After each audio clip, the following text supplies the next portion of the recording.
This book was originally started in 2016, and then I quickly dropped it and didn't pick it up again until 2018. But it is a pretty cool sketchbook, if I do say so myself. I learnt a lot in this one, but I'll tell you why as we go along. So first of all, this page is from 2016. It's around about the time when I bought my Koi watercolor travel set. As you can see, most of this is in watercolors. It's sketched with probably a HB pencil and very minimal ink, except for that one on the purple-haired girl there. She has a bit of ink on her face. But apart from that, it's pretty much just pencil and watercolors. And yeah, I'm just basically, as usual, drawing random fantasy characters. Nothing too much going on here, but just having fun. Yeah. Same with this page, very, very similar. Just trying to get a feel of the medium, I think, and how I want to go forward. But then, as you'll see, I very quickly didn't do any more in it in that year. Actually, I'm completely wrong. Never mind. This is still 2016. So back then I was going out a lot to cafes in Hobart, Tasmania, and just drawing by myself, listening to tunes, and it was a way of getting out of the studio and feeling part of the world, because at that time I was completely self-employed. So all day at home, all week, all year. But so these are some of the places around Hobart. This is Kelly's Steps at Salamanca, which was built in 1840. So we've got a lot of old historic buildings in Tassie, and I want to really get around to drawing a lot more of them. But yeah, so yeah, these ones were drawn in life, except for the blue-haired girl, which is obviously from my imagination.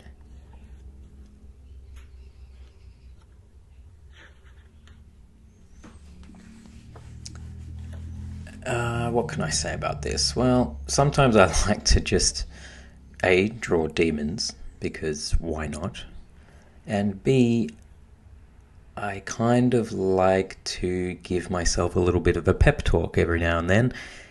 And I just kind of like to write little slogans that I guess kind of inspire me and push me to keep going, because I do have a lot of self-doubt. I've always had a lot of self-doubt. I'm getting a lot better with it these days, but even now it still happens. Okay, this page is upside down. I don't know why. She's kind of cute, I guess. I have no idea why that's upside down, but there you go. Oh, that was in 2017 too. But then we jump all the way to 2018, and this was a pivotal time for me in terms of my work, because this is the exact page where I started doing a bit of messy, detailed line work. In fact, that little creature there that you see with the wings was, I guess I talked myself into just drawing kind of loose. Like, stop trying to ink things really, really tightly and smoothly, and just kind of have a bit more fun with lines and don't care so much. You might not be able to see that, but for me, I know how I used to work with ink and line. So for me, this is getting a bit looser. Again, just playing with line work and watercolors and pen and ink. Not pen and ink, ink wash, I should say. So a pot of ink and some water is where the tonal values are coming from here. And why I was drawing cats and, medieval animals, because it's fun. Why not?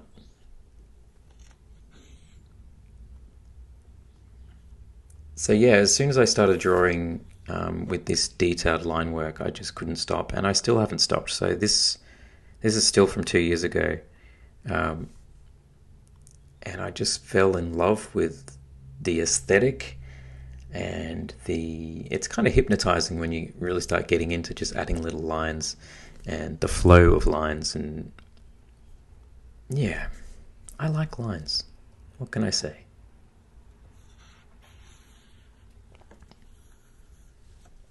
I also like dragons, but they're really hard to draw. I'm pretty happy with the headshot on the right there. I like him. He's a little bit Eastern inspired. He's a bit of a mix. I really enjoy him. The one on the left, it's okay, I guess. Yeah, I just really like doing lots and lots of little details. But I feel like his form and his face could be better. But I do love this guy on the right. I was quite happy with how he came out. But I definitely need more practice and more time spent into drawing dragons, which I should be doing soon, I hope. Okay, so this page was mostly done on location, but I think I probably did these little side characters at home. But that's just one of my little obsessions as well with my sketchbooks, is just filling, especially if I don't know what to draw, I just start filling the outsides with random stuff, and that kind of at least gets me started with drawing sometimes. That kind of helps. But on location, I was at St. John's Church in Richmond, Tasmania. Cute little old 1800s church up on a hill. So I stood there and drew that, and I also drew the Richmond Bridge. I may have finished these off later. I don't think I did them all there. And as you can tell, those fantasy creatures weren't there either. But yeah, I really do enjoy drawing from life. I definitely want to do more of it. But it comes with a lot of challenges, like just, people and weather are the two things, like wind. Wind is such a pain in the ass. But anyway, these are just some random fantasy character stuff. I do really like this girl on the right, though. I think I'd like to color her digitally or something. That could be fun. I'll come back to you. More dragons. Not super keen on this, but I'm glad. It was interesting to try and just fill 2 pages with one drawing. I think I did that at a convention, actually, just to fill some time. It was a very slow convention.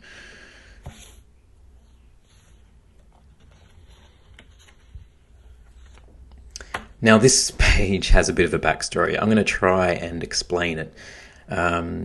So basically, what did we do? We went down to a very remote town in Tasmania, and they had this, I guess you could call it a magic shop. It's like a spiritual kind of shop. And there was this lady in there who really affected me in sort of a negative way, actually. She was absolutely batshit crazy. I'll give you that much. She said some very interesting things. She rambled on and on and on and on and on and on. But they had some fantasy artwork in there of local artists, and we did strike up conversation. And I ended up showing her my sketchbook, or she asked or something. And so she had a look through it, and she basically tore it to shreds. She didn't tear it to shreds. But she basically said that there was nothing of substance. So regardless of my artistic skill or integrity or whatever, there was there was no meaning behind my artwork. And in a lot of times, like, I would say she's totally correct. But I also don't think that's a reason to completely disregard it. But, it's when somebody doesn't like what you do, it does affect you. But you just kind of got to move on. So these drawings were done at the Hobart Botanical Gardens. There was this really cool weeping birch tree there, who's like, it's my favorite tree there. It's just such a freaking character, so I had to draw it and put a little face in there. Hopefully you can see that. This guy was a green man that is actually on part of the front gates on the ironwork. He doesn't look that green, obviously. It's like a black iron gate, but so I drew that and made him green. And yeah, that was a good time. love going out into nature and drawing, even if it's a botanical garden.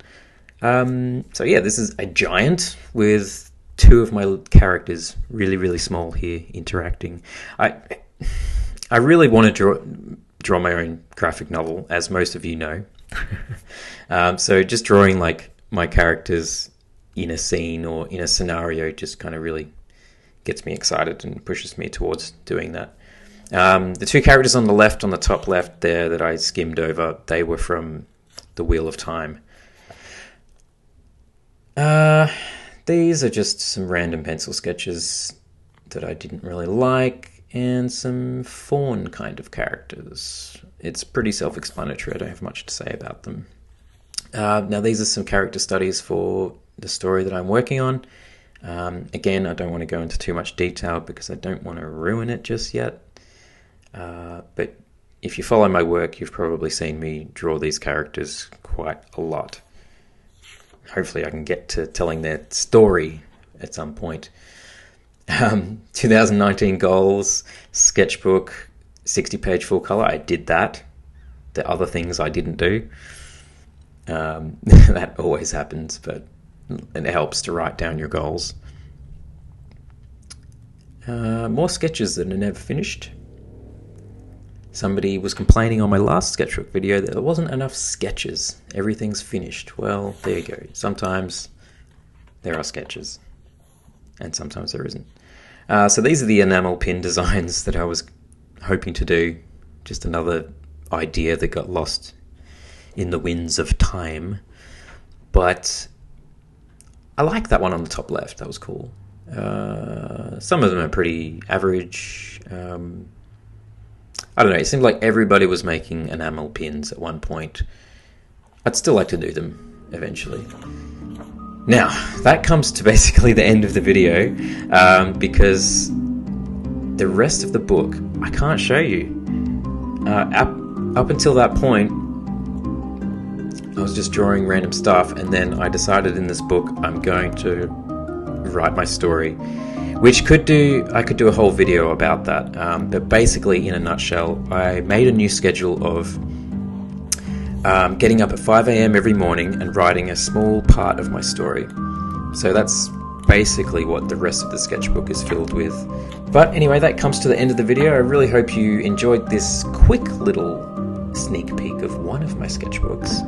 I would like to do more, and if you'd like to know anything else about something you've seen in there, just chuck a comment below. Subscribe, like, let me know what you think, and I'll see you next time, guys. Thanks so much. Bye.